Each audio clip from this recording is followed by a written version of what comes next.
L'échec fait peur à tout le monde. Il peut paralyser, freiner nos ambitions et nous empêcher d'avancer. Mais si je vous disais que les stoïciens voyaient l'échec comme une opportunité, que l'échec n'est pas une fin, mais un chemin vers la maîtrise et la sagesse. Aujourd'hui, nous allons découvrir comment la philosophie stoïcienne peut nous aider à vaincre la peur de l'échec et à rebondir plus fort. Avant de commencer, vérifiez bien si vous êtes abonné à cette chaîne et activez la cloche de notification car c'est ici que tu vas apprendre comment pratiquer le stoïcisme au quotidien. Si tout est bien vérifié, alors commençons. Numéro 1. Accepter l'échec comme une partie du chemin. L'échec est souvent perçu comme un signe d'incompétence, un obstacle qui freine notre progression. Pourtant, pour les stoïciens, l'échec n'est pas une fin en soi, mais un élément naturel du processus d'apprentissage et d'évolution. Il ne faut pas le redouter, mais plutôt l'accueillir comme un maître qui nous enseigne des leçons précieuses. Sénèque disait « Les difficultés renforcent l'esprit, comme le travail fortifie le corps ». Cela signifie que, tout comme nos muscles se renforcent après un entraînement intense, notre esprit devient plus résilient et plus sage à travers les épreuves et les erreurs. Chaque échec nous pousse à nous remettre en question, à affiner nos stratégies et à nous améliorer. Si vous échouez, c'est la preuve que vous avez osé entreprendre quelque chose. Les personnes qui ne rencontrent jamais d'échecs sont souvent celles qui ne prennent aucun risque, qui restent dans leur zone de confort et qui, par conséquent, ne progressent jamais. Exercice pratique. À chaque échec, prenez du recul et posez-vous 2 questions essentielles. Qu'est-ce que j'ai appris? Identifiez les erreurs commises et les leçons à en tirer. Comment puis-je faire mieux la prochaine fois? Mettez en place une nouvelle approche pour éviter de reproduire les mêmes erreurs. Adoptez cette mentalité et vous verrez que l'échec cessera d'être une source de peur pour devenir un puissant moteur de croissance. Ampoule électrique. Numéro 2. Séparer ce que l'on contrôle de ce que l'on ne contrôle pas. L'une des principales sources de stress et de peur face à l'échec vient du fait que nous nous focalisons sur des éléments qui échappent à notre contrôle. Nous nous inquiétons de l'opinion des autres, du jugement que l'on portera sur nous, des circonstances extérieures qui pourraient entraver notre réussite. Pourtant, selon la sagesse stoïcienne, cette attitude est une perte d'énergie et de temps. Épictète disait « Certains événements sont hors de notre contrôle, mais notre réaction nous appartient ». Cela signifie que, même si nous ne pouvons pas toujours influencer le résultat final d'une action, nous avons toujours la main sur notre façon d'y réagir. Un stoïcien apprend à distinguer 2 catégories de choses dans la vie. Ce qui est sous notre contrôle, nos pensées, nos efforts, nos choix, notre persévérance. Ce qui échappe à notre contrôle, l'opinion des autres, les circonstances extérieures, les imprévus. Lorsqu'on comprend cette distinction, on cesse de gaspiller de l'énergie sur des aspects incontrôlables et on se concentre sur ce qui dépend réellement de nous. Prenons un exemple concret. Vous préparez un projet professionnel important. Vous pouvez contrôler votre préparation, votre sérieux, votre engagement. Mais vous ne pouvez pas contrôler la réaction du public, la concurrence ou un imprévu économique. Il est donc inutile de stresser pour ces éléments incontrôlables. Exercice pratique. Prenez une feuille et divisez-la en 2 colonnes. Dans la première colonne, écrivez tout ce que vous pouvez contrôler dans votre projet. Exemple, mon travail, ma discipline, mon attitude. Dans la seconde colonne, notez ce que vous ne pouvez pas contrôler. Exemple, la réaction des autres, les circonstances extérieures. Maintenant, décidez de lâcher prise sur ce qui ne dépend pas de vous et concentrez toute votre énergie sur ce que vous maîtrisez. Appliquer cette méthode vous aidera à mieux gérer votre stress et avancer avec plus de sérénité, quelles que soient les circonstances. Numéro 3. Redéfinir l'échec. Ce n'est qu'une perception. L'échec n'a pas d'existence objective. Ce que nous appelons échec est en réalité une interprétation que nous faisons d'un événement. Ce n'est pas l'échec lui-même qui nous affecte, mais le sens que nous lui donnons. Un même événement peut être vécu comme une catastrophe par une personne et comme une opportunité d'apprentissage par une autre. Marc Aurèle écrivait « Tout est opinion ». Cela signifie que l'échec n'est pas une vérité absolue, mais une perception subjective. Imaginez 2 entrepreneurs qui lancent un projet. Le premier échoue et se dit « Je suis nul, je n'y arriverai jamais ». Résultat, il abandonne. Le second échoue et pense « J'ai appris ce qui ne fonctionne pas, je vais ajuster ma stratégie ». Résultat, il persévère et finit par réussir. Dans cet exemple, la situation est identique, mais l'attitude mentale fait toute la différence. Ce n'est pas l'échec qui freine, c'est la manière dont on l'interprète. Les figures les plus emblématiques de l'histoire ont toutes connu des échecs avant de réussir. Thomas Edison a échoué plus de 1000 fois avant d'inventer l'ampoule électrique. Il disait « Je n'ai pas échoué 1000 fois. J'ai simplement trouvé 1000 façons qui ne fonctionnent pas ». Michael Jordan, l'un des plus grands basketteurs de l'histoire, a été recalé de son équipe de lycée.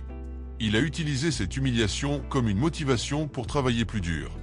J.K. Rowling, l'auteur de Harry Potter, a été rejeté par 12 maisons d'édition avant de connaître un succès mondial. Ces exemples montrent que l'échec n'est pas une fin en soi, mais une étape nécessaire sur le chemin de la réussite. Exercice pratique.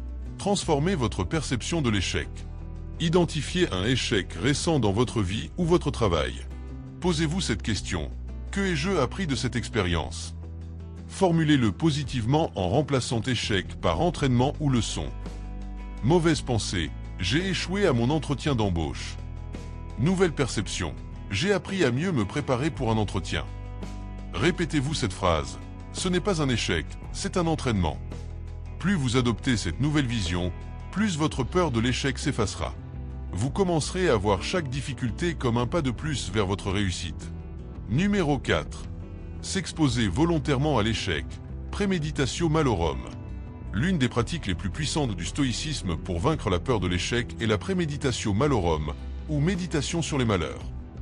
Cette technique consiste à anticiper les pires scénarios possibles afin de s'y préparer mentalement et émotionnellement. Les stoïciens pratiquaient cette méthode pour développer la résilience. Sénèque écrivait « L'homme qui a prévu l'adversité en souffre moins ». L'idée est simple. Si nous nous habituons mentalement à la possibilité de l'échec, celui-ci nous semblera moins effrayant lorsqu'il surviendra réellement. Nous serons alors mieux préparés à le surmonter. Pourquoi anticiper l'échec aide à le surmonter? Cela diminue l'impact émotionnel. En imaginant à l'avance un échec, nous nous immunisons contre la peur et l'angoisse qui l'accompagnent. Cela permet d'élaborer un plan B. En visualisant les obstacles possibles, nous pouvons réfléchir à des solutions à l'avance. Cela transforme l'échec en un simple événement. Ce que nous redoutons n'est souvent pas l'échec en lui-même, mais l'inconnu qui l'accompagne. En nous préparant mentalement, nous lui enlevons son pouvoir paralysant. Comment pratiquer la préméditatio malorum? Identifiez votre plus grande peur d'échec. Exemple, et si mon projet échouait? Et si je ratais cet examen? Et si je perdais mon emploi? Imaginez que cet échec se réalise réellement. Fermez les yeux et visualisez-le en détail. Que se passe-t-il? Comment réagissent les autres? Que ressentez-vous? Posez-vous ces questions. Et ensuite, que feriez-vous concrètement après cet échec? Quel est le pire scénario possible? Est-il vraiment aussi catastrophique que vous le pensez? Quelle solution pourrais-je mettre en place? Notez les actions que vous pourriez entreprendre pour vous relever. Réalisez que vous survivrez. Dans 99% des cas, l'échec n'est pas une catastrophe irréversible. Même en cas d'échec total, vous pourrez toujours rebondir. Exercice pratique. Confrontez-vous à votre peur. Notez sur papier votre plus grande peur d'échec. Décrivez en détail ce qui arriverait si elle se réalisait. Posez-vous ces 3 questions. Cet échec est-il vraiment si grave? Comment pourrais-je m'en remettre? Quelles leçons pourrais-je en tirer? En pratiquant cet exercice régulièrement, vous réaliserez que l'échec est bien moins effrayant que vous ne le pensiez. Vous développerez une attitude stoïcienne face aux difficultés et une plus grande résilience face aux défis de la vie. Lorsque l'échec arrivera, vous serez prêt et il ne vous fera plus peur. Numéro 5. L'échec est un tremplin, pas une impasse. L'une des erreurs les plus courantes est de voir l'échec comme une fin en soi, comme un mur infranchissable qui nous condamne à l'abandon. Or, pour les stoïciens, l'échec n'est pas une impasse, mais un tremplin vers le succès. Marc Aurèle disait « Ce qui fait obstacle à l'action fait avancer l'action. Ce qui se dresse sur ton chemin devient le chemin. » Autrement dit, chaque difficulté, chaque échec, chaque obstacle n'est pas une raison de renoncer, mais une opportunité de progresser. L'échec n'est qu'un signal nous indiquant qu'il faut ajuster notre approche et persévérer. Pourquoi l'échec nous rapproche du succès? L'échec révèle nos faiblesses et nous permet de les corriger. Si vous échouez à un examen, c'est peut-être parce que votre méthode d'apprentissage n'est pas efficace. Vous pouvez alors l'améliorer. Si votre projet d'entreprise ne fonctionne pas, cela vous force à identifier ce qui n'a pas marché et à ajuster votre stratégie. L'échec nous rend plus résistants. En surmontant les échecs, nous développons une tolérance à la frustration et un mental plus fort. Ce que nous considérions autrefois comme une défaite insurmontable devient un simple défi à relever. L'échec est un passage obligé vers la réussite. Thomas Edison a échoué plus de 1000 fois avant d'inventer l'ampoule électrique. Quand on lui demandait comment il avait vécu ses échecs, il répondait « Je n'ai pas échoué 1000 fois, j'ai trouvé 1000 façons qui ne fonctionnent pas ». Michael Jordan, l'un des plus grands joueurs de basketball de tous les temps, déclarait « J'ai raté plus de 9000 tirs dans ma carrière. J'ai perdu presque 300 matchs. 26 fois, on m'a fait confiance pour prendre le tir de la victoire et j'ai raté. J'ai échoué encore et encore et encore dans ma vie. Et c'est pour ça que je réussis. » L'échec n'est donc jamais une fin, mais une étape nécessaire sur le chemin du succès. Comment transformer l'échec en tremplin? Analysez votre échec avec objectivité. Ne le prenez pas personnellement. Posez-vous ces questions. Pourquoi ai-je échoué? Quelle était ma part de responsabilité? Que aurais-je pu faire différemment? Tirez des leçons concrètes. Faites une liste des erreurs commises et notez des actions pour éviter de les reproduire. Reprenez rapidement l'action. Ne restez pas bloqué dans la déception. Appliquez vos apprentissages et retentez votre chance avec une meilleure approche. Exercice pratique. Réfléchissez à vos succès passés. Prenez un moment pour repenser à une grande réussite dans votre vie. Listez les échecs qui l'ont précédé. Demandez-vous, que m'ont appris ces échecs? Aurais-je réussi sans eux? Comment puis-je appliquer cette logique à mes défis actuels? Vous réaliserez que chaque succès repose sur une accumulation d'échecs surmontés. L'échec n'est donc pas une fin, mais un tremplin vers la réussite. Voyez chaque échec comme une leçon et non comme une défaite. Restez focalisé sur l'apprentissage et l'amélioration. N'abandonnez jamais après un échec. C'est à ce moment-là que le succès se construit. Rappelez-vous toujours ces mots de Marc Aurèle. Ce qui se dresse sur ton chemin devient le chemin. Partagez en commentaire un échec qui vous a permis de grandir et d'évoluer.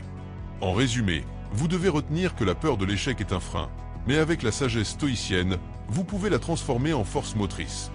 Rappelez-vous, l'échec est une partie normale du processus. Concentrez-vous sur ce que vous contrôlez. Changez votre perception.